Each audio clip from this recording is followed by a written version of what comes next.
শুভ সকাল বন্ধুরা।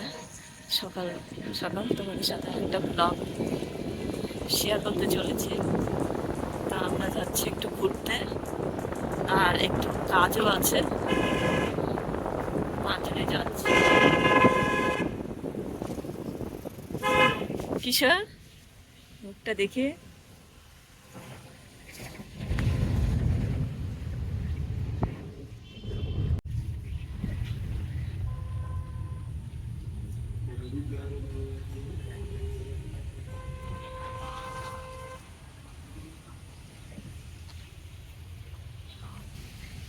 আর এইদিকে দিশা বসে আছে।